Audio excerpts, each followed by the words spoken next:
A sinkhole appeared at the secret base, destroying part of the perimeter. The military launched a drone to understand what had happened, but as soon as the device descended underground, it revealed something no one had ever suspected. Subscribe and tell us in the comments where you're watching from. The morning began like countless others on the isolated stretch of desert where the airbase stood, a place so far removed from ordinary life that even the sun seemed to rise differently, dragging its light slowly over the sand as if reluctant to touch the metal and concrete of the military installation. The base had awakened in its usual rhythm, with patrol vehicles already making their methodical rounds and maintenance crews preparing aircraft for the day's operations. The desert air held a cool sharpness that would soon give way to blistering heat, but for now it carried only the hum of distant turbines and the faint clatter of tools from open hangars. Within the perimeter, soldiers took their positions with mechanical discipline, exchanging brief greetings as shifts rotated. Everything had the feeling of predictable routine, the kind of structured monotony that came from years of unchanged procedure. Out on the tarmac, a handful of armored vehicles rested in their designated spots, some awaiting transport, others scheduled for inspection. Nearby, a small training jet stood secured in place, its technicians performing routine checks. Nothing in the scene suggested anything unusual. Nothing hinted at the moment that would fracture the morning and rewrite the day's purpose entirely. The first sign that something was wrong arrived almost imperceptibly, a tremor so faint it could have been mistaken for an engine ignition. A few pebbles skittered across the hard ground, a wrench clinked against a toolbox, and several personnel paused just long enough to glance at their surroundings before returning to their tasks. Then the vibration deepened. It rolled upward from beneath the concrete instead of through the air, a low and unnatural rumble that grew thicker and louder, as though some giant hidden just below the surface were shifting in its sleep. A technician near the training jet dropped his clipboard when the ground jolted sharply under his boots. The vibration became a violent shudder that knocked dust from ceiling pipes in the maintenance bay. The sound was not like an explosion, nor like distant thunder, but something in between, an overwhelming groan of earth under sudden strain. In the open area near the parked vehicles, the concrete began to fracture, long hairline cracks racing outward like lightning across a stormy sky. Soldiers shouted warnings as the ground swelled, then collapsed inward in a catastrophic ripple. The surface broke apart in several places at once, collapsing into a massive chasm that yawned open with terrifying force. The soil and concrete did not fall smoothly but crumbled in uneven slabs, creating a vortex of debris that tumbled downward. The armored vehicle closest to the center of the collapse lost its footing and slid toward the widening pit, its tires straining for grip on the crumbling surface. It hung for a second on a slanted piece of pavement, then tipped, metal shrieking as it plunged into the deepening void. Behind it, the truck carrying ammunition attempted to reverse, but the pavement under its rear wheels broke away. The driver barely escaped through his door before the vehicle pitched forward and disappeared into the swirling dust. The training jet fared no better. Its rear landing gear sank through the cracked surface, and the tilted fuselage tore free of its restraints. The nose pointed skyward for an instant before the weight imbalance pulled it back, sliding into the sinkhole until only the tail protruded above the dusty air, like the final marker of a swallowed monument. The ground continued collapsing for several long, horrible seconds before settling into an uneasy stillness, leaving behind an immense crater and the faint echo of destruction. The base reacted instantly. Klaxons blared across the complex, red warning lights flashed on poles around the perimeter, and automated alerts flooded the internal communication network. Soldiers rushed into formation as emergency protocols triggered lockdown procedures. Access roads leading toward the collapse zone were sealed within minutes as armored barriers snapped into place. The air filled with the sound of orders shouted over the din, each command carrying urgency, but also the practiced precision of personnel trained to withstand crisis. The dust cloud from the collapse lingered in the air, thick enough to partially obscure the jagged edge of the crater, which stretched wide enough to shock even the seasoned engineers arriving on scene. Senior officers converged on the site with the first wave of responders, their vehicles braking abruptly as they reached the unstable perimeter. The crater dominated the landscape like a wound ripped open in the earth. Its edges sloped sharply downward, a chaotic mixture of broken concrete slabs, twisted rebar, collapsed asphalt, and exposed earth. The walls of the sinkhole appeared uneven, some sections collapsing into natural formations, others revealing straight surfaces and metallic elements that had no business being beneath the base. From certain angles, the edges gleamed in the sunlight where metal had been torn cleanly by sudden pressure, not by natural geological forces. Engineers cautiously approached the lip, staying well back from the crumbling edges as they assessed the risk of further collapse. Several sections of the wall displayed disturbingly regular shapes, as though vertical spaces had been carved underground. One of the officers questioned whether the crater had intersected a previously unknown storage space or an abandoned structure from an older phase of the base, but the engineers quickly dismissed that idea. No such chamber appeared in any record. Whatever lay beneath them had not been built by the military. The realization settled heavily among those gathered at the scene. With the dust still trailing through the air, the commanding officer requested immediate deployment of reconnaissance tools. Ground-penetrating sensors were set up, and a compact drone designed for subterranean inspection was prepared for descent. Technicians synchronized its cameras and signal boosters, confirming that the tether line was secured. The device was then lowered carefully into the chasm, its lights casting stark beams across the jagged surfaces.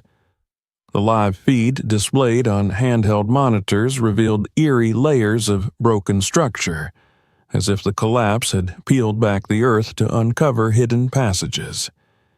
The deeper the drone traveled, the stranger the formations became.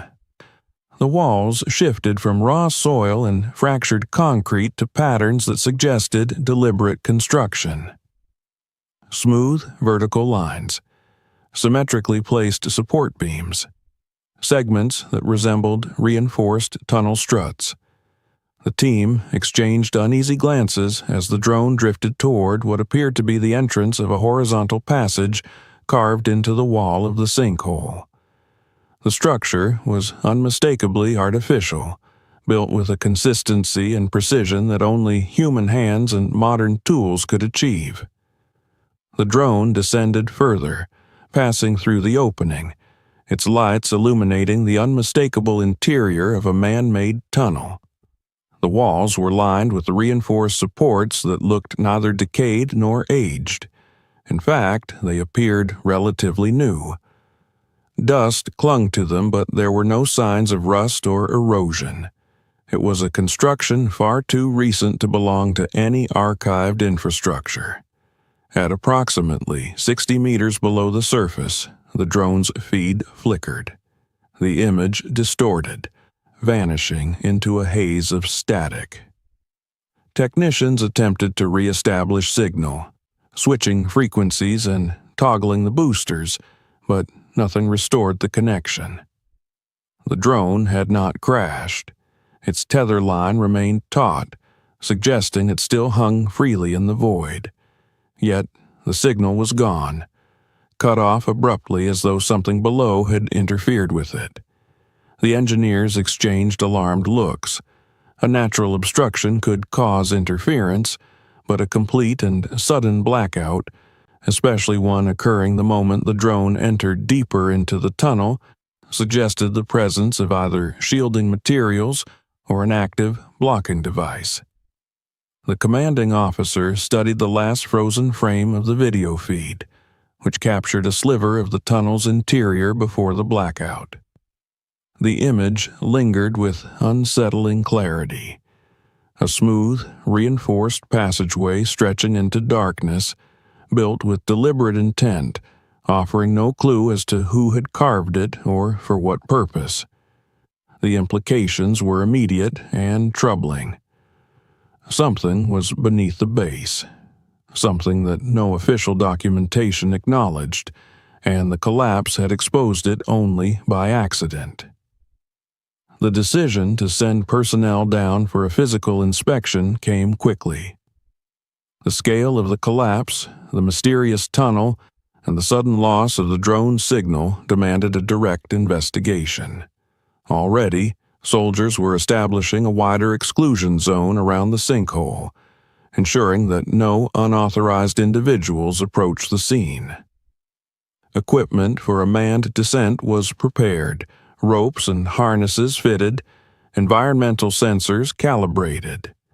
The base's routine had been shattered, replaced by a heightened tension that threaded through every movement of the personnel. The morning that had begun with quiet routine had transformed into a scene of controlled chaos, with the crater at its center pulling everyone's focus toward the unknown.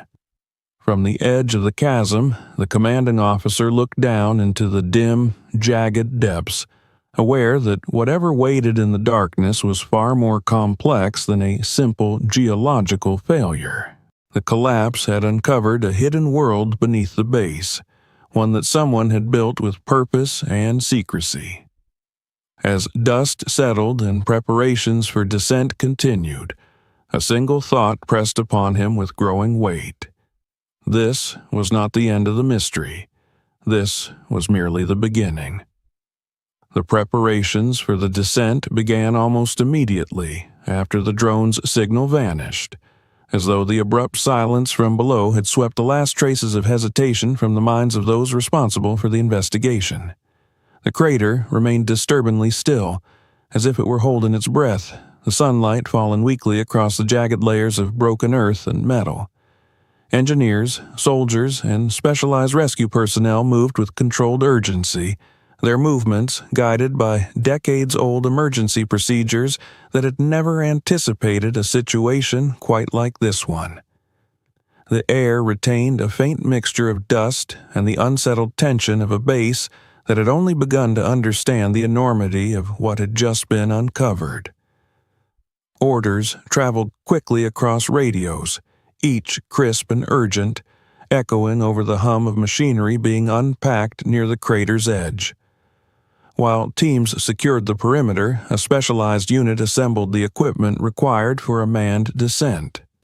Harnesses were laid out, adjusted, and tested with methodical precision. Heavy-duty ropes were checked, rechecked, and anchored into reinforced steel fixtures newly drilled into stable ground outside the radius of collapse. Environmental monitors were calibrated to measure air composition in the depths below, a necessary precaution when facing unknown subterranean spaces. The base's medical team waited on standby within eyesight of the sinkhole, prepared for anything from toxic gas exposure to structural failure. Every motion carried the weight of uncertainty, for no one knew what lay beneath the surface or what risks awaited the first team to step into that darkness. Once the final safety checks were completed, the first descent team gathered near the edge. They exchanged brief glances, not of fear, but of acknowledgement. This was the kind of moment that defined their purpose. As they moved into position and secured their harnesses, the air grew heavier, as though the crater itself radiated an invisible gravity. The commanding officer, still reviewing the last frozen image from the drone's feed, gave the final nod. The team began their descent, lowering themselves carefully along the uneven walls of the sinkhole, their boots occasionally striking loose stones that tumbled down ahead of them into the shadows. The sunlight faded as the team progressed downward, replaced by the artificial beams of their helmets cutting narrow paths through the lingering dust. The depth became more apparent with every meter. Broken layers of concrete, once thick reinforced slabs, and twisted bars of metal jutted from the walls like ribs of some vast, buried structure torn apart by collapse. The deeper they went, the more the silence pressed in around them, broken only by the scrape of their gear against the walls and the faint echo of falling debris. By the time they reached the ledge where the drone had last transmitted, the sinkhole was a distant bowl of light above them, unable to reach the cavernous hollow below.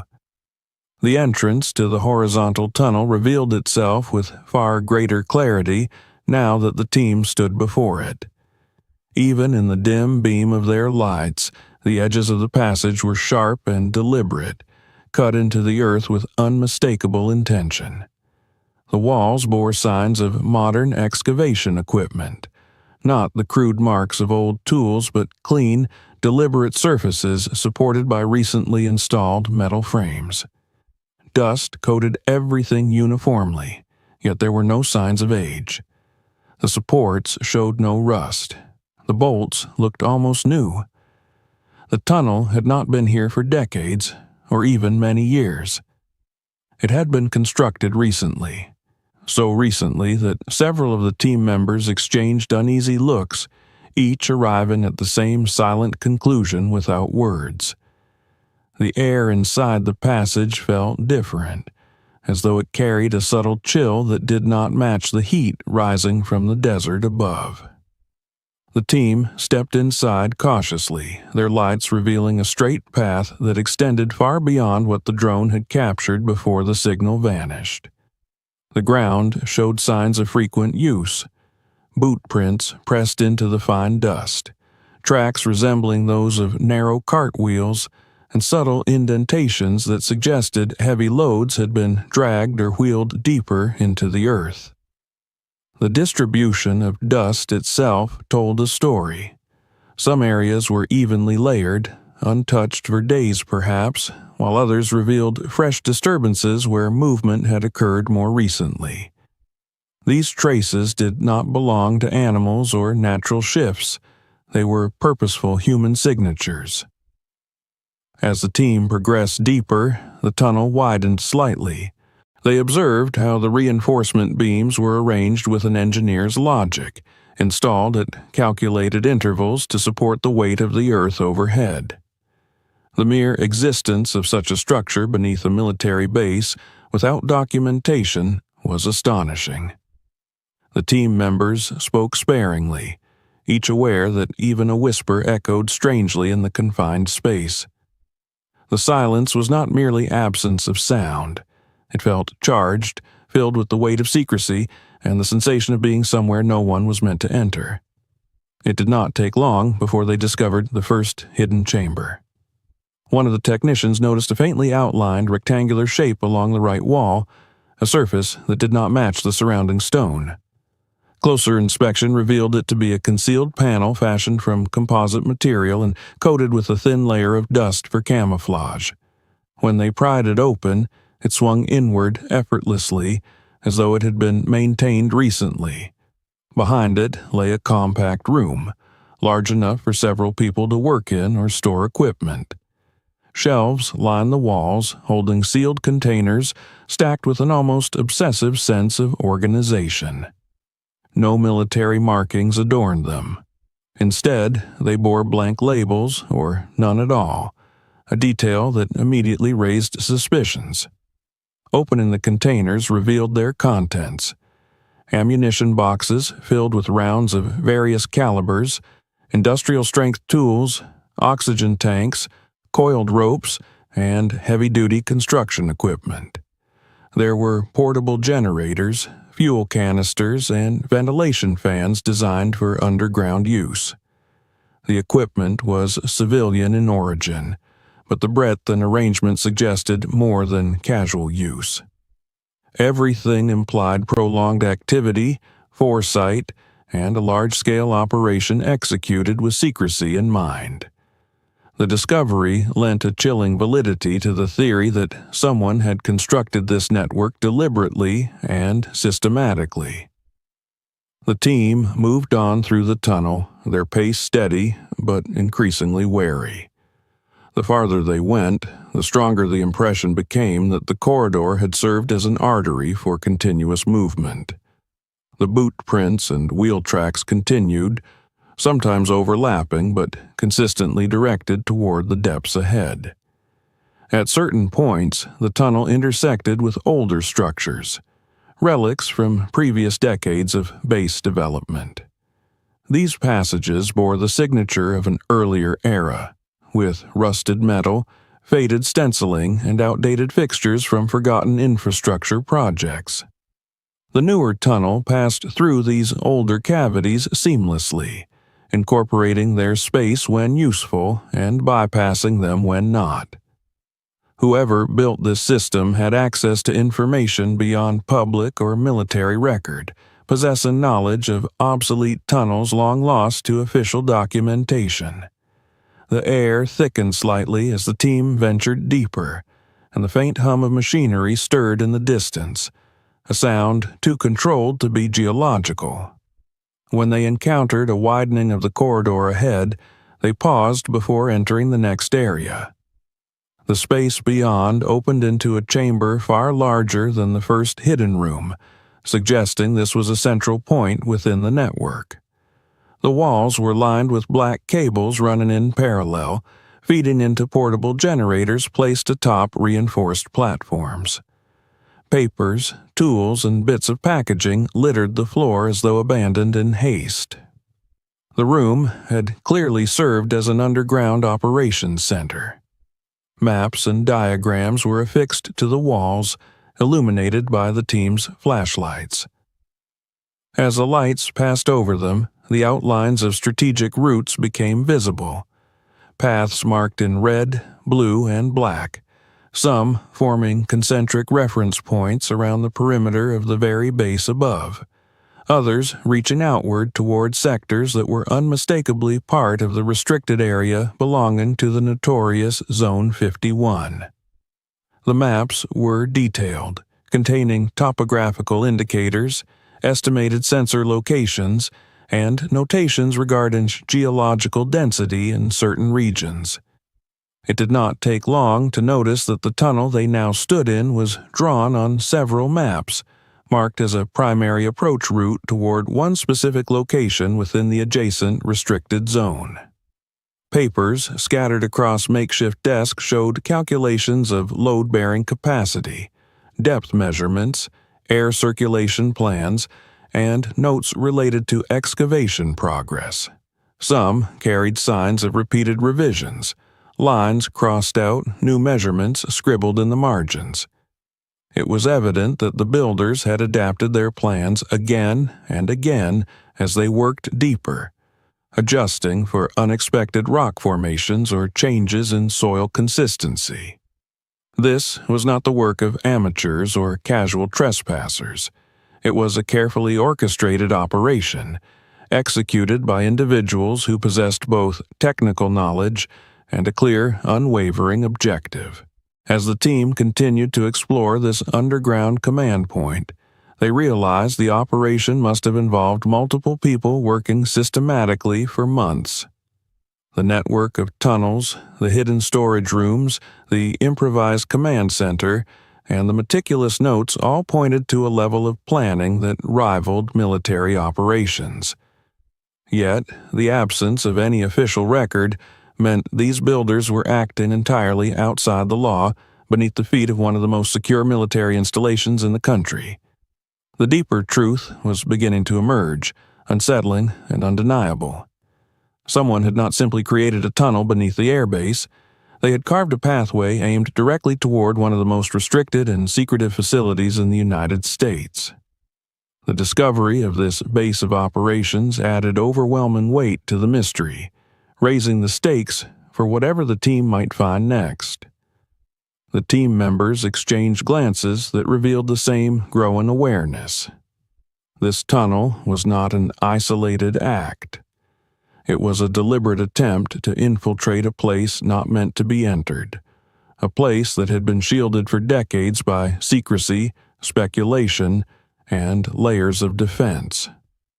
Whatever had compelled the builders to risk constructing such an elaborate route into forbidden territory remained unknown, but the scope of their ambition was unmistakable. The team pressed on, following the tunnel's descent deeper underground. The sense of danger sharpened not just because of the physical risks of collapse or structural instability, but because they now walked through a structure that represented a direct violation of national security. The mystery from above had led them here, and the path ahead promised only more disturbing revelations. The collapse of the ground had exposed not just a sinkhole, but the threshold of a hidden world carved in defiance of every barrier meant to keep intruders out. The deeper they went, the clearer it became that this discovery was neither accidental nor isolated. It was part of something far greater, and the truth of it waited in the dark ahead. The deeper the team moved into the tunnel, the more the atmosphere changed around them. What had begun as a cautious descent into a damaged cavity beneath the base had turned into a journey through a hidden structure of staggering ambition. The air grew denser, not with dust alone, but with the weight of secrecy, the sense that every new corridor they entered had been created with a purpose no one had anticipated at dawn that morning. Their lights pierced the darkness ahead, revealing only narrow cones of vision, while everything outside those beams felt watchful and alive. The silence, broken only by the faint hum of machinery carried from somewhere deeper in the complex, gave the impression that the builders of this place had only just stepped out, leaving their work unfinished but not abandoned. The team reached a section of the tunnel where the walls curved more gradually and the ground beneath their boots sloped downward in a smooth, engineered gradient. This was no accidental shape. It reflected an understanding of load distribution and stress, the kind of calculation that came from someone who knew how to carve tunnels that could withstand significant pressure. Yet, as they continued forward, they entered a stretch where the tunnel's structural regularity abruptly fragmented. The smooth surface of the walls gave way to jagged breaks where beams had bent inward or snapped altogether. Large sections of compacted earth had spilled into the passage, some piled high enough to force the team to step over debris or squeeze through narrow gaps. The air felt heavier here, tinged with the smell of disturbed soil and exposed minerals. It became clear that they had reached the area directly beneath the sinkhole. The devastation of the collapse expressed itself in the twisted remains of the tunnel's supports. Metal beams that once stood vertical had buckled under the weight, some folded into grotesque shapes, others torn free entirely and scattered along the floor like discarded limbs.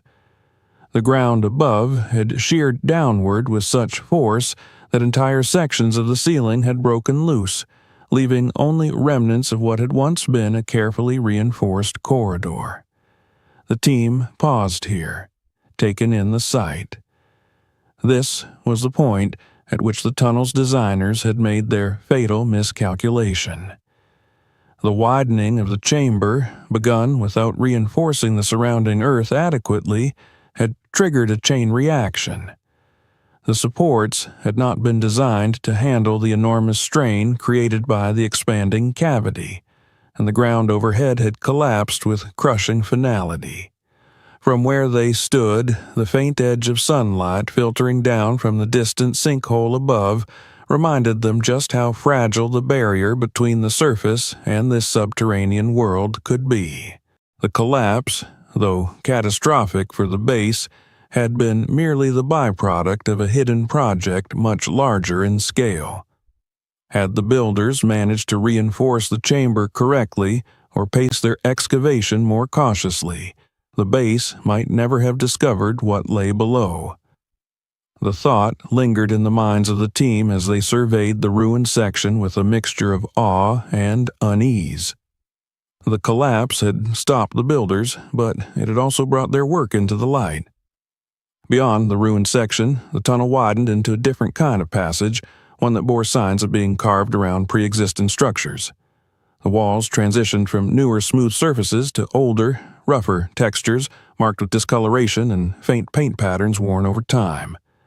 The team's lights revealed metal struts corroded with age, bricks chipped and discolored, and conduits running unevenly along the walls in ways that no modern engineer would design. These were remnants from an era long past, perhaps dating back to the height of the Cold War, when the military had constructed extensive underground networks for infrastructure that had later been sealed, abandoned, or forgotten. The team moved cautiously through this patchwork of old and new. The older structures intersected with the new tunnel at irregular intervals, creating a labyrinthine mixture of temporal layers. In some places, the new excavators had simply broken through old walls, leaving jagged outlines that revealed forgotten spaces behind them. In others, they had incorporated old chambers directly into their design, using them as shortcuts or natural expansions in the network. The careful choice to integrate these long-lost passages rather than avoid them suggested access to historical schematics that were no longer part of the base's active archives. Whoever built this network knew more than any civilian should know, and possibly more than many within the military itself. As the team ventured deeper into one of the larger intersecting chambers, they found signs that the builders had turned this place into a central hub. The ceiling rose high above them, forming a vaulted dome supported by heavy crossbeams. A faint but noticeable scent of fuel and electricity hung in the air. The floor showed patches where tools had scraped, where heavy equipment had been dragged, and where footprints, countless footprints, had passed.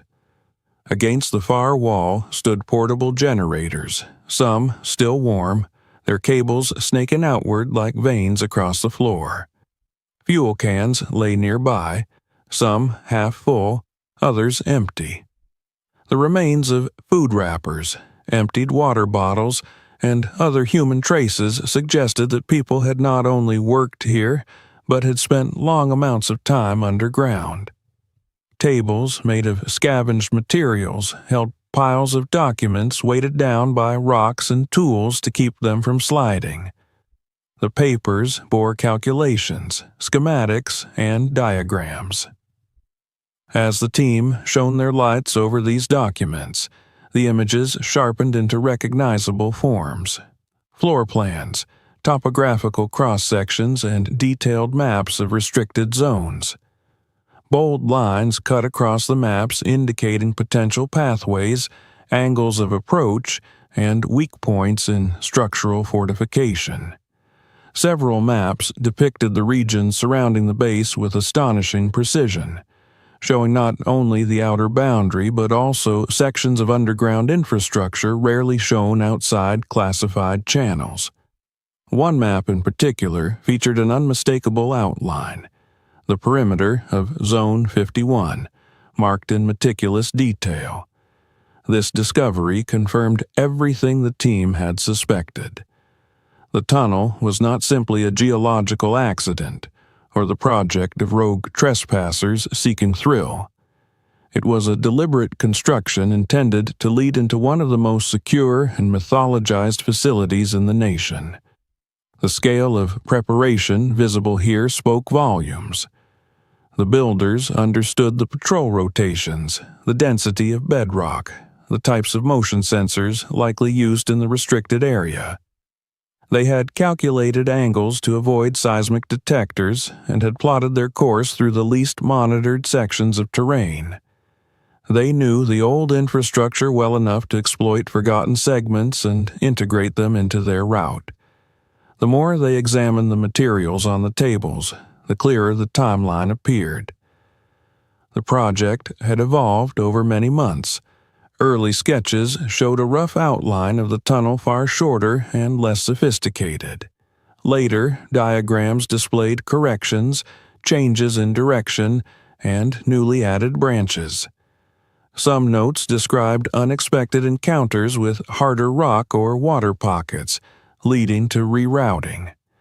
Other notes mentioned older tunnels discovered by accident during the excavation. With each revision, the builders adjusted their strategy to optimize the path toward their final destination, a subterranean section of Zone 51, whose exact purpose remained unknown, even to the team now observing the documents. The realization that civilians, radical ones at that, had successfully built a complex, covert system beneath a military base without being detected was unsettling for every member of the team. It was a kind of violation that went beyond the physical breach of the Earth. It represented a breach of security, of vigilance, of the very assumptions that structured the base's operations. The outside world had always speculated about what lay beneath Zone 51. Conspiracy forums were clogged with theories ranging from extraterrestrial research to secret weapons hidden underground. But the builders of this tunnel had taken that speculation to extremes, transforming it into a mission that combined paranoid ideology with reckless determination. The artifacts in this underground headquarters revealed layers of obsession, conviction, and resourcefulness. As the team absorbed the scale of what the builders had achieved, they could not help but feel a sense of proximity, not just in space, but in time. These documents had not gathered dust for years. The ink was fresh, the tools well maintained, and the generators still held warmth from recent use. Somewhere in this subterranean labyrinth, the people who built it had worked tirelessly, and perhaps were even nearby before the collapse forced them to flee. The sense of their presence lingered in the stale air, a ghostly reminder of how close the two groups had come to crossing paths. The chamber's exit led into another tunnel that sloped further downward, drawing the team deeper into the secretive underworld the builders had carved. As they walked, the evidence of planning continued. The new tunnel here appeared more refined than earlier sections, displaying fewer signs of improvisation. The supports were evenly spaced, and the air was noticeably fresher, suggesting functioning ventilation further down the line. The smoothness of the floor told them that heavy transport had likely passed through recently. The team members could not ignore the sensation of being watched, not by people, but by the intentions embedded in the very stone and metal around them. Every beam, every reinforced segment, every cable felt like a voice whispering in the dark. Someone intended to go much deeper than this. The tunnel grew warmer as they advanced, the hum of machinery becoming more consistent. The team realized they were approaching something significant, another junction or perhaps a second hub of activity. Their lights swept ahead, catching glimpses of more support beams and the unnatural symmetry of a deliberately crafted passageway. The mystery deepened with every step they took. The collapse that had torn open the earth above had revealed only the surface of a far more intricate and dangerous undertaking. The world beneath the airbase had transformed from an accidental sinkhole into a revelation of hidden architecture, a labyrinth built with purpose. The surface might have shown chaos, vehicles swallowed, ground ruptured, but below they now walked through corridors of intent. And the deeper they ventured, the clearer it became that the heart of this underground construction still lay ahead, waiting like a sealed chamber of secrets yet to be uncovered. The descent into the next stretch of the tunnel felt like crossing an invisible threshold, a point beyond which the air seemed heavier, the silence deeper, and the intentions of the builders unmistakably darker. What had begun as a hidden passage carved beneath a military base was now revealing itself to be something far more deliberate and dangerous, a path not merely toward secrecy, but toward destruction. The hum the team had heard faintly in the previous chamber grew clearer as they progressed, resolving into a low mechanical vibration. It pulsed through the reinforced walls, a rhythmic reminder that somewhere ahead, machines still operated, still served a purpose even after their operators had fled. The lights from the team's helmets cast long, wavering shadows that danced unnaturally along the metal supports, and at times it felt as if the shadows moved with intent rather than by the laws of physics. The corridor sloped downward in a gradual descent, engineered with a precision that made clear the builders had intended to transport heavy equipment through it. The floor bore signs of repeated movement. Fine dust smeared into darkened streaks from the friction of cartwheels and narrow gouges suggested that boxes or machinery had been dragged through during periods when speed mattered more than caution. The air carried a faint, artificial dryness, like the sterile breeze emitted by underground ventilation. The team followed this subtle current deeper, the sense of purpose embedded in the path sharpening with every step they took. As they rounded a bend, the tunnel's walls widened again, and the chamber that opened before them was larger than any they had encountered so far. The space rose higher than the beams of their lights could fully reveal. The echoes of their footsteps lingered far longer than expected, bouncing against surfaces they could not yet see. The room's faint odor was not one of decay, but something sterner and more chemical. Fuel vapors, metallic dust, and the cold tang of oxidized explosives barely concealed beneath layers of earth. When their lights swept across the first stacks of crates arranged with almost military precision, they realized what they had found. The crates stood in uniform rows, each identical in size and shape, constructed from reinforced composite materials and sealed with industrial clamps.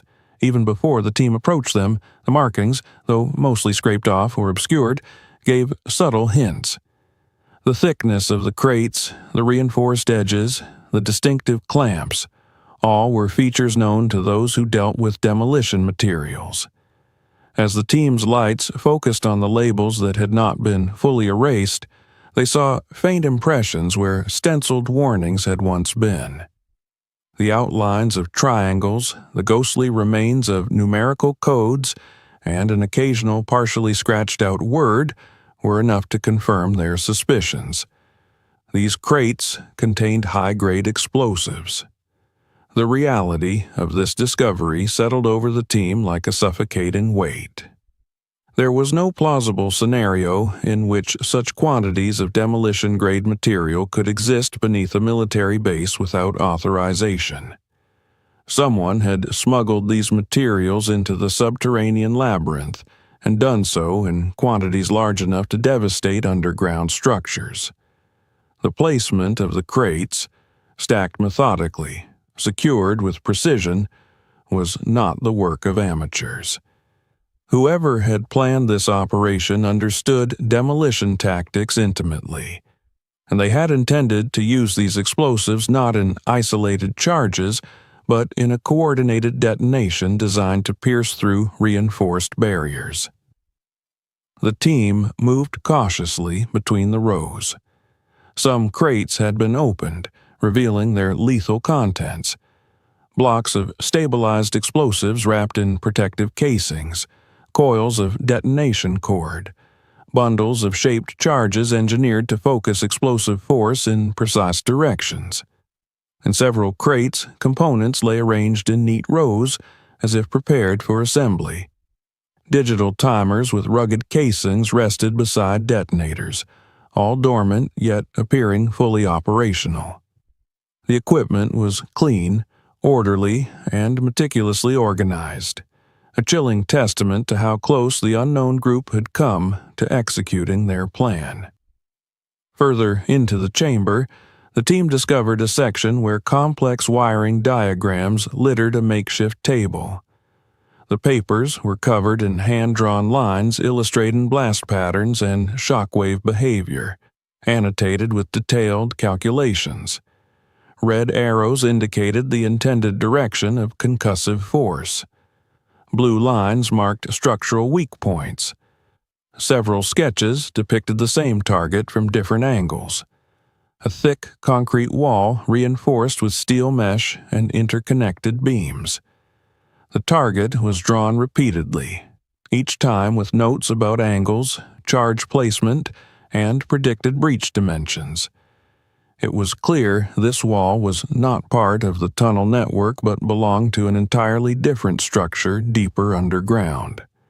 Cross-referencing the map pinned beside the diagrams with their own knowledge of classified infrastructure, the team realized with dawning disbelief that the wall in question was part of the underground perimeter of Zone 51.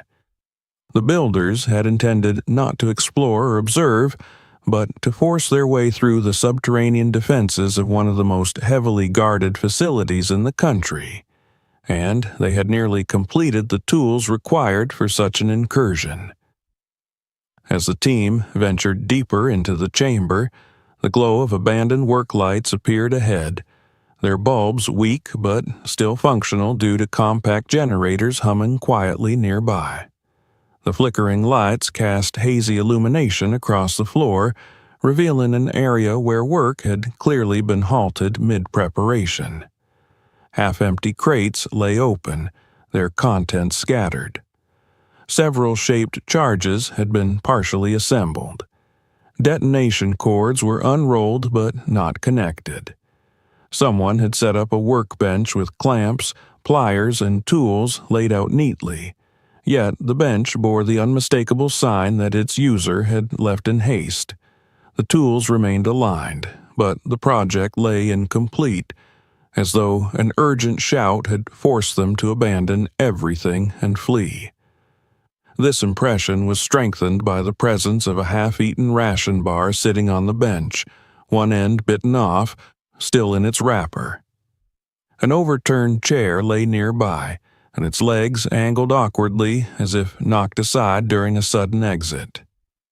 The flashlight on the ground, still on, though its battery was nearly dead, indicated that someone had dropped it without taking the time to retrieve it. The scene exuded an uncomfortable sense of immediacy. They had not left days ago. They had likely been here mere hours before the collapse above disrupted their operation. Among the papers scattered on a portable metal table were handwritten notes, scribbled in uneven script that revealed hurried thought rather than careful planning. Phrases leapt out from the pages with jarring clarity. Breach chamber, extraction window, truth vault, and confirm artifacts. Other pages contained lists of supplies, timelines for excavation, and projected schedules for detonations. One note in particular bore a phrase repeated more than once. They must know. The world must know. The conviction of the builders was evident even through these brief glimpses into their minds. They were not motivated by money, espionage, or sabotage. They were motivated by belief, a fanatical certainty that the government was hiding truths they were destined to reveal. The deeper the team moved into the room, the more evidence supported this conclusion. Stacks of printed articles from conspiracy websites were pinned to a makeshift corkboard. Photos of supposed sightings, diagrams of alien craft drawn by anonymous witnesses, and lists of alleged cover-ups cluttered the surface. Quotes from speakers known for promoting fringe theories had been underlined and highlighted. The ideological foundation of this operation was clear. The group believed that beneath Zone 51 were secrets about extraterrestrial life, secrets the government had concealed for decades. Their intention had been to uncover those secrets by force, using the explosives to create a breach large enough to access the subterranean chambers they imagined held alien artifacts or bodies. Some of the diagrams showed ambitious speculation, such as the interior layouts of supposed alien containment units or hypothetical vaults containing crash debris. None of these had any basis in classified reality, but the builders' meticulous preparation showed that they had fully embraced these theories. They had convinced themselves that the only way to expose the truth was to break through the secure underground barriers. Their certainty made their preparations even more alarming. They had been willing to risk massive damage, potential casualties, and a catastrophic breach to achieve their ideological goal. As the team explored the chamber's far corner, they found a large schematic pinned to the wall, a detailed side-view illustration of the underground infrastructure. It showed not only the tunnel network the intruders had carved, but also the portion of the subterranean perimeter where they planned the breach. This illustration was based on a combination of publicly available speculation and bits of classified knowledge the group must have somehow obtained. It showed the target area as a thick reinforced wall leading to what they believed was an interior vault of unprecedented secrecy. The truth, as the team knew, was far less sensational. They recognized the section of the diagram and understood that the real space beyond the wall housed old archival storage areas, maintenance tunnels, and sealed-off laboratories from decades past. There were no alien remains or exotic technologies, but the intruders did not know that. They had projected onto that space all the fantasies their movement had cultivated over years of online forums and clandestine meetings.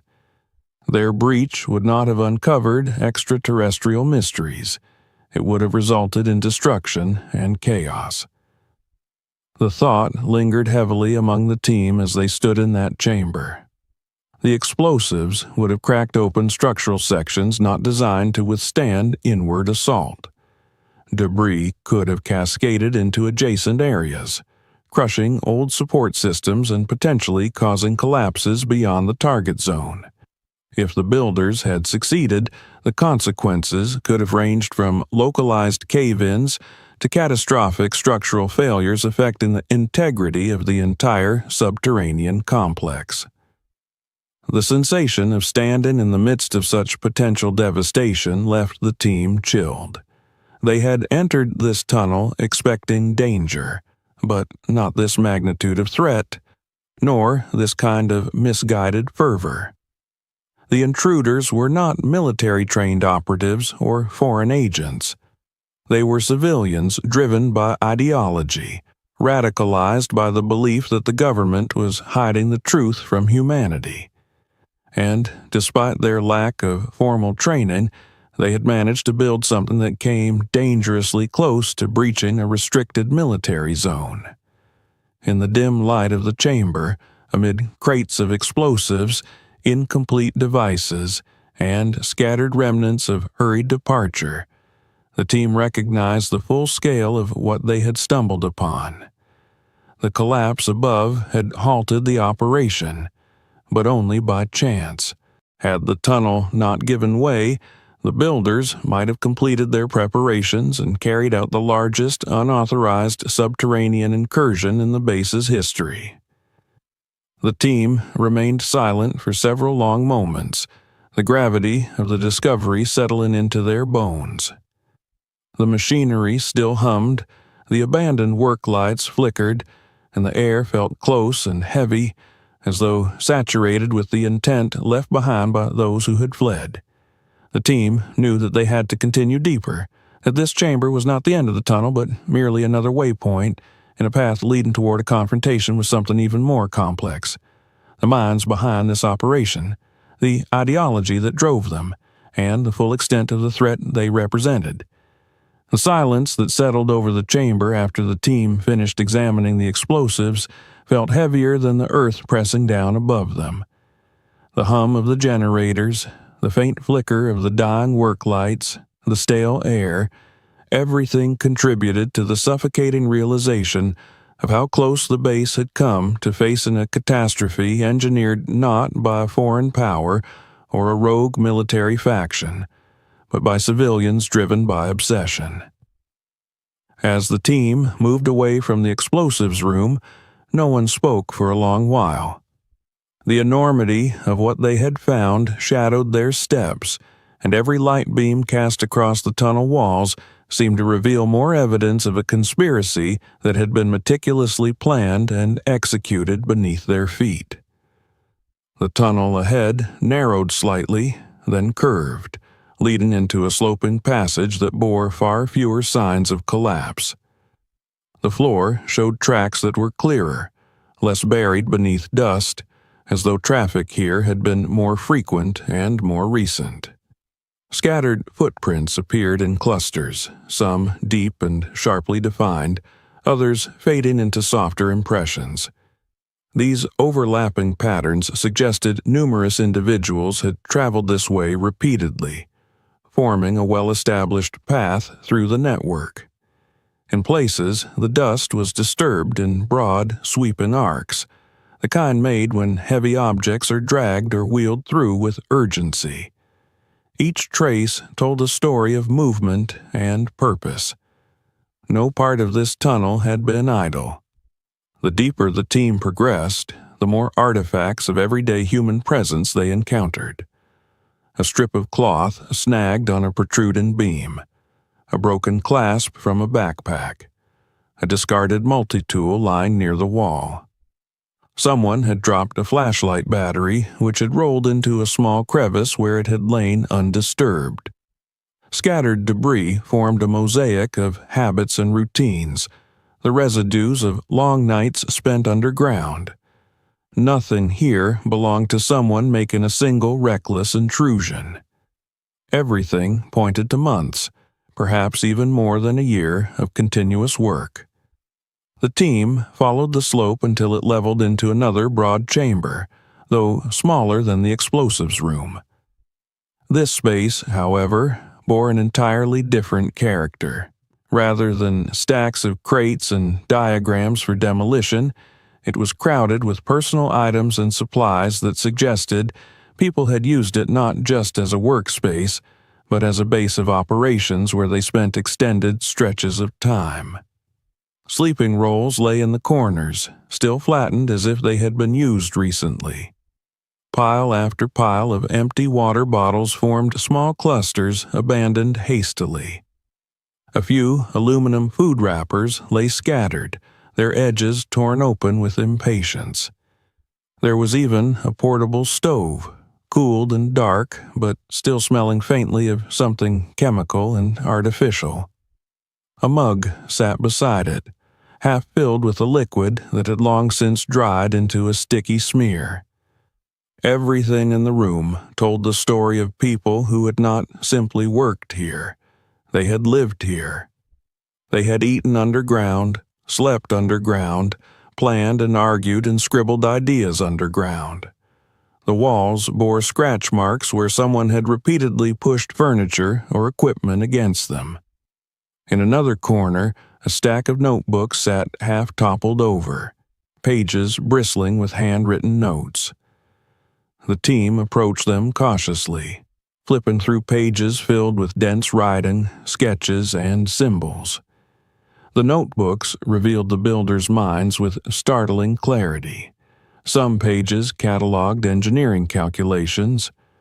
Others contained hand-drawn maps of the tunnels, but integrated among these were deeply personal entries, fragments of thought, conviction, and paranoia.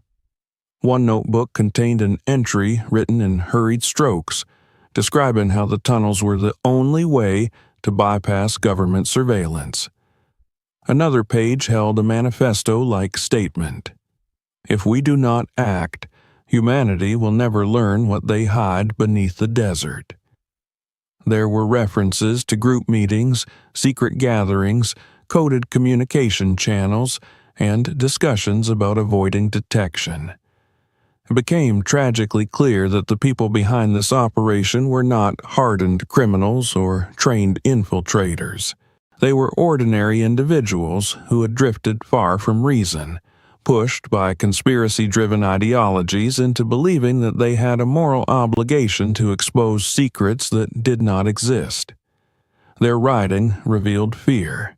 Fear of being discovered, fear of betrayal, fear of the government's imagined power. But it also revealed a shared sense of destiny. They saw themselves as heroes of a cause, compelled to risk everything for a truth they had convinced themselves was hidden behind the walls of the restricted zone. The team continued through the room, collecting samples and scanning for anything that might identify the individuals involved. They found pieces of clothing with worn tags, personal hygiene items, fragments of packaging from common stores, and scribbled shopping lists tucked between pages of a notebook. There was not a single item of military-grade equipment. Everything was store-bought or improvised. The radios they found were inexpensive civilian models. The headlamps and batteries were of the type sold in camping supply stores. Even the survival tools were mass-market products. Nothing indicated professional training or sophisticated backing. They were simply resourceful individuals driven by obsession. The room also contained large bags with excavation tools, shovels caked in dried earth, rock hammers, chisels, and pneumatic drills powered by portable compressors. Several tools lay scattered on the floor near the tunnel leading deeper underground. Their placement suggested they had been dropped suddenly, perhaps at the moment the collapse above occurred. The suddenness of their abandonment reinforced the impression that the group had fled in panic, realizing that the cave-in had exposed their entire operation.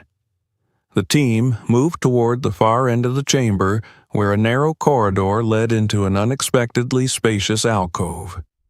Inside, they found something that sent a ripple of shock through their ranks. Against one wall stood a tall corkboard covered in pinned documents and printed pages.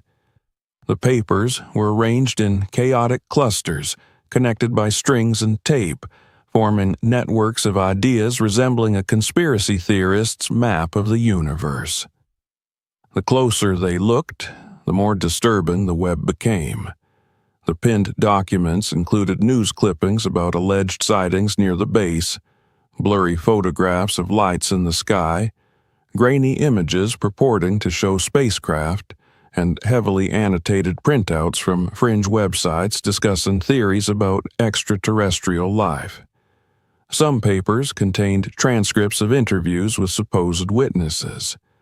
Others featured diagrams of alien anatomy, drawn with speculative imagination rather than scientific knowledge.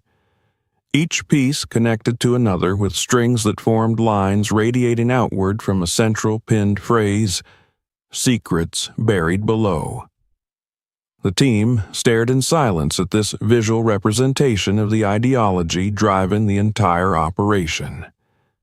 There were notes about government suppression and deep underground vaults, all written in escalating handwriting, as though the writer had grown increasingly convinced of their mission. Some pages contained warnings. "We are running out of time. They cannot silence the truth forever," and "We must reach the vault before they relocate everything." These were not the thoughts of cold, calculated infiltrators, but of people who had descended deep into paranoia. The team understood now who they were dealing with. These were not spies.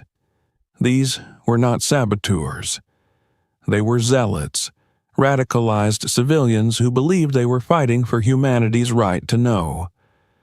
Their actions were not driven by malice but by a distorted sense of purpose, and it was that sense of purpose that made them so dangerous.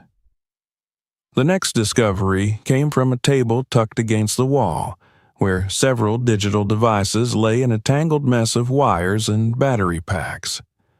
Laptops, some with cracked screens, displayed folders named in cryptic sequences. Cameras stored images of tunnel sections and sketches referring to deeper parts of the restricted zone. There were flash drives, external hard drives, and memory cards labeled with markers such as proof_01, vault_entry, and evidence. But when the team opened the files, they discovered nothing but photos of blurry lights, distant aircraft, and vague silhouettes.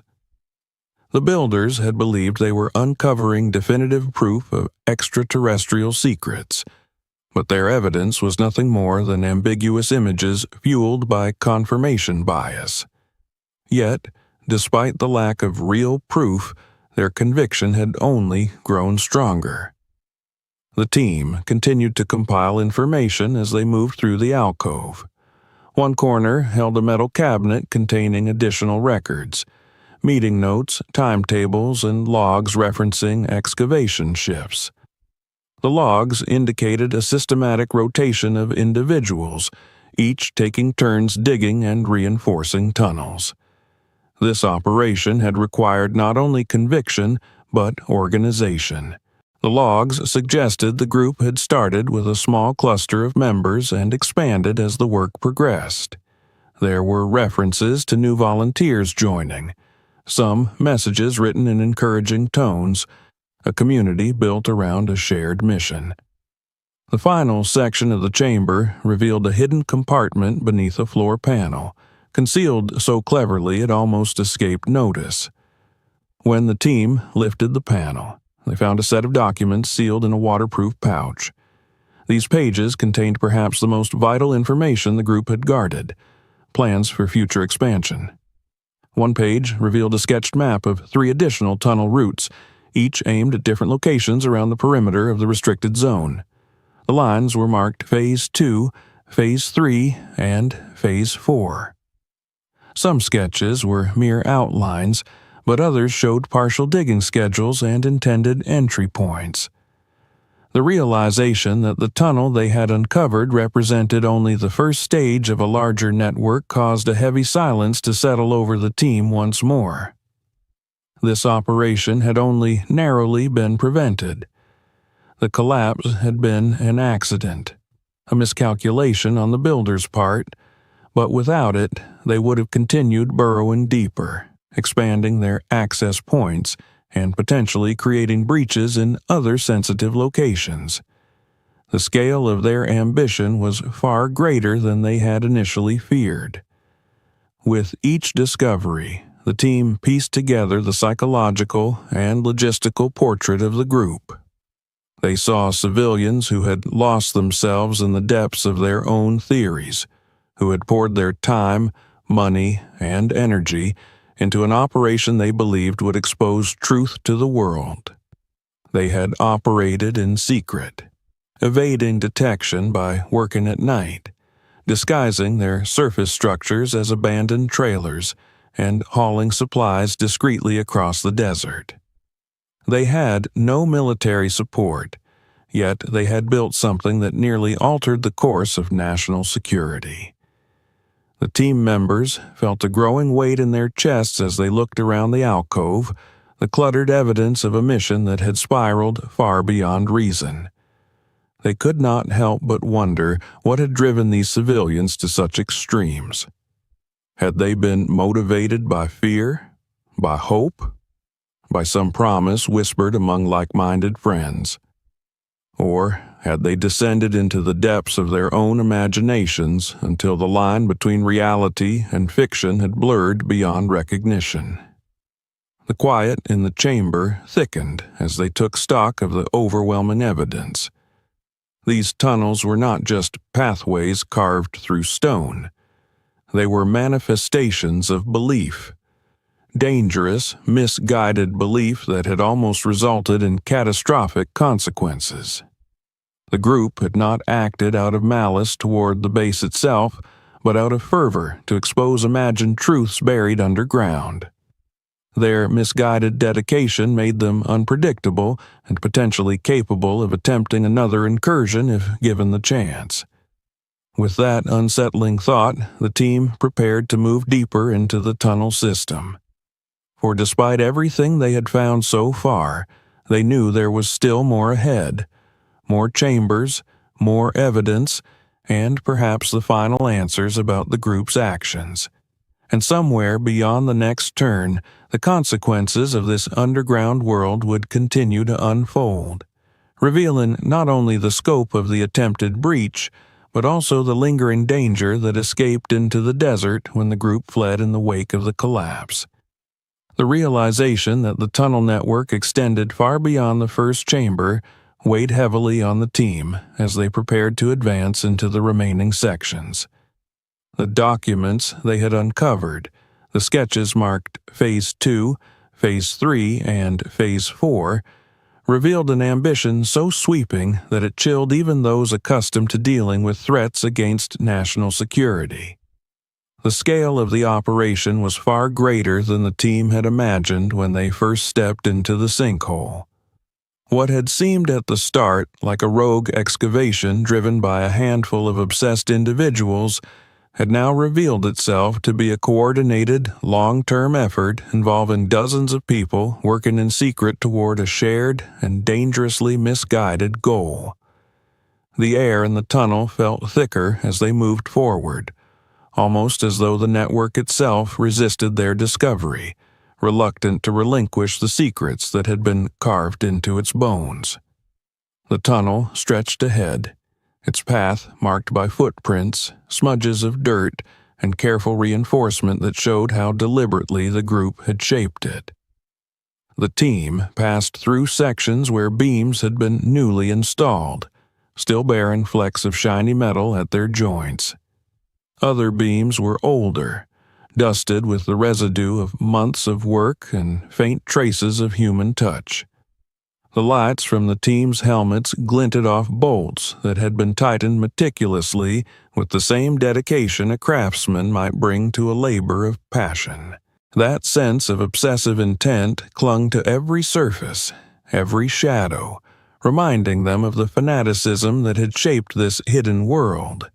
It had been carved by hands driven not by orders, but by conviction.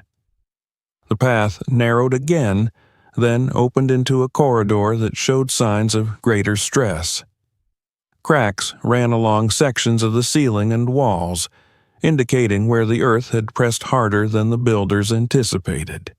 Scattered debris suggested the intruders had attempted to reinforce these areas, but had been forced to abandon the effort midway. Loose soil and fragments of rock littered the floor, requiring the team to move carefully as they pressed deeper into the network. They were acutely aware that the collapse above had destabilized portions of the tunnel system, and every sound of shifting earth echoed like a warning. Eventually, after a steady descent, the team reached a junction where the tunnel split in several directions. The left path had partially collapsed, its entrance blocked by fallen earth that was too precarious to clear without risking further destabilization. The right path was narrow, unfinished, and littered with unused materials. Bags of cement, metal rods, and wooden braces that had not yet been installed. The central path, however, was more developed. Its walls bore signs of wear from repeated contact, and the footprints leading into it were significantly more numerous. It was clear that this was the route the builders had used most frequently, and the team chose to follow it. The tunnel opened into a chamber larger than any they had encountered so far, a vast underground space carved with surprising architectural ambition. The ceiling rose high above them, supported by thick columns of reinforced concrete the intruders had poured themselves. The walls bore layers of geological strata, interrupted by patches of artificial reinforcement. It was a crude fusion of natural cavern and human construction, and it radiated an eerie sense of temporary permanence, as if the builders had intended it to serve as the heart of their operation. The air inside felt heavy and cold, and the buzzing of machinery from a distant corner reverberated against the vastness of the chamber. The team spread out to examine the space. Along one wall, several portable floodlights stood arranged in a row, though only one remained on, its beam flickering weakly in the dimness. Workbenches were scattered around the room covered in tools, spare parts, and half-finished devices. Piles of stone and earth rested beside industrial carts, some stacked neatly, others abandoned mid-use. The room felt frozen in time, as though the builders had left only minutes before the team arrived, yet the silence made it impossible to imagine the chamber once bustling with activity. Near the center of the chamber was a set of larger tables upon which lay more detailed blueprints, sketches, and paper fragments. These documents were spread out with less order than in the earlier chambers, perhaps because the builders had been revising plans rapidly before their abrupt retreat. The largest diagram on the table was a cross-sectional illustration of the subterranean landscape between the base and Zone 51. It showed elevation lines, geological layers, and force vectors for controlled explosions. Certain areas had been circled in red, indicating points of structural weakness. Notes scribbled alongside detailed calculations provided instructions for the placement of explosives to maximize the likelihood of breaching interior walls without triggering a complete collapse. The team studied the diagrams intently, recognizing the unprecedented threat these plans represented. By using industrial-grade explosives in such proximity to restricted military infrastructure, the intruders risked not only destroying valuable archives and structural support systems, but also causing widespread damage to the sensitive equipment stored in deeper sectors. Had the builders succeeded, the resulting destruction might have compromised the very security of the region, creating gaps in the protective layers that shielded the restricted zone from unauthorized intrusion. It had not been a misguided attempt to uncover harmless secrets. It was an ideologically motivated act of intrusion that could have triggered a disaster. As the team examined the central chamber, the gravity of the situation grew clearer. They found maps detailing not only the original tunnel, but also rough plans for additional networks that branched away from the main route. These plans outlined excavation points at distant locations, some miles from the base, intended to serve as alternative entry points into the restricted area. Some were partially developed, indicated by subtle markings on the walls and ceilings of adjacent tunnels. Others had not yet been started but were marked on the maps with flourishes of intent. The builders had envisioned an entire underground system, a web of routes converging on sensitive areas, each designed to bypass different layers of detection and defense. The scale of the ambition was staggering. In the corner of the chamber, the team found another structure, a partitioned section created with metal sheets and salvaged materials. Behind this improvised barrier, they discovered a space that appeared to have been used as a private meeting area or command station. A small radio transmitter sat atop a stack of crates, its wires coiled like veins across the floor. Nearby, a folding table held a large binder filled with typed pages mixed with handwritten annotations. As the team flipped through the binder, they recognized it as a centralized compilation of the group's goals, strategies, and ideological foundations. Here, the intruders had documented their discussions, argued their theories, and clarified their objectives. It was a manifesto condensed into a manual, written with fervent conviction. The pages revealed a disturbing blend of half-remembered scientific concepts, speculation taken from unverified sources, and interpretations of historical events distorted to fit the group's narrative. Some entries mentioned alleged sightings and reports that had long been debunked. Others spoke of vaults containing extraterrestrial technology. There were claims that the government had reverse-engineered alien spacecraft and stored the remnants deep underground. These ideas had fueled their determination and shaped their plans for breaching the subterranean perimeter. The binder outlined multiple phases for the operation, including excavation, reinforcement, infiltration, and eventual extraction of evidence. It all pointed to a group so deeply embedded in their beliefs that no amount of rational information could have dissuaded them. One section of the binder contained communication logs between the group members. These logs referenced recruitment of new volunteers, coordination of excavation shifts, and strategies to avoid detection by satellite surveillance.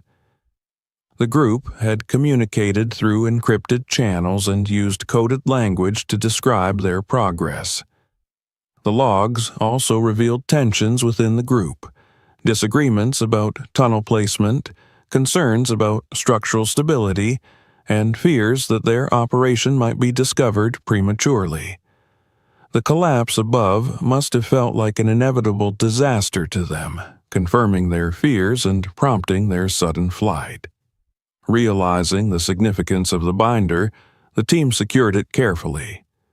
It held not only insight into the group's ideology, but also potential evidence that could assist in identifying and locating its members. The binder's final pages contained a section labeled Contingencies, listing escape routes, fallback locations, and alternative methods of infiltration should their primary tunnel be compromised. The implications were chilling. The group had considered multiple ways to continue their mission even if discovered. They had planned to regroup, rebuild, and try again. As the team continued through the central chamber, they found evidence that the builders had attempted to establish secondary access points. Narrow passages branched off in various directions, though many were still in early stages of excavation. These unfinished tunnels revealed the group's ambition to create redundancies in their network, ensuring that if one tunnel failed, others would remain viable. Some branch points were marked with chalk lines indicating intended depth and direction, while others bore hastily written notes encouraging the team to continue after breach. The evidence suggested that the group had not been discouraged by obstacles, but had instead adapted their plans as they encountered challenges. The team followed one of the partially completed branches until they reached an area where the builders had clearly encountered difficulties. The tunnel ended abruptly in a section of unusually dense rock. The walls bore the marks of repeated attempts to break through with drills and chisels, but the progress had been slow. Abandoned tools lay scattered across the floor, some damaged from overuse. The team paused here, recognizing that the builders had been pushing themselves to their limits, driven by an unrelenting desire to uncover what they believed lay ahead. Returning to the main chamber, the team examined the final corner, a narrow alcove that might easily have gone unnoticed without careful inspection, but its significance became apparent almost immediately. A hidden compartment lay beneath a metal plate bolted into the floor. When the team removed the bolts and lifted the panel, they discovered a weatherproof case containing the additional documents referenced earlier. These were the plans for the 3 more tunnel systems the builders intended to dig. The sketches were crude but detailed enough to reveal entry points, excavation strategies, and intended targets. They also included notes expressing hope that these tunnels would be proof of concept, a phrase that revealed the builders' intention to continue probing deeper into the restricted zone, regardless of risk or consequence. The team knew that securing this evidence was critical. These plans represented future threats, attempts that could still be carried out by the individuals who had abandoned the tunnels. The collapse had halted them for now, but nothing in the documents suggested they had given up. Their writings spoke repeatedly of resilience, of continuing until the truth was revealed. These were people who would retreat only to regroup, and the team understood that unless they were identified and apprehended, the threat would linger like a shadow beneath the desert. With the chamber thoroughly examined, the team prepared to begin the process of neutralizing the tunnel system. They knew it would require careful coordination. They had to ensure that the explosive materials were safely removed, the reinforced structures systematically dismantled, and the tunnels collapsed in controlled sections to prevent further underground instability. The team contacted the surface to request reinforcements, demolition experts, structural engineers, and additional personnel. They relayed the significance of what had been discovered and emphasized the need for immediate action. There could be no delay in securing the site. In the following hours, teams began arriving to assist in the complex task of clearing the tunnels. The explosives were cataloged, neutralized, and transported to secure containment areas. The diagrams, binders, notebooks, and digital devices were gathered as evidence, each item carefully packed to preserve its forensic integrity. Engineers evaluated the tunnel system, identifying points that required immediate reinforcement before controlled collapse could begin. The team coordinated with these experts, guiding them through the network and highlighting areas of concern. As the work progressed, another layer of operational complexity revealed itself. The personnel tasked with securing the site had to navigate the challenge of dismantling a structure designed with secrecy in mind.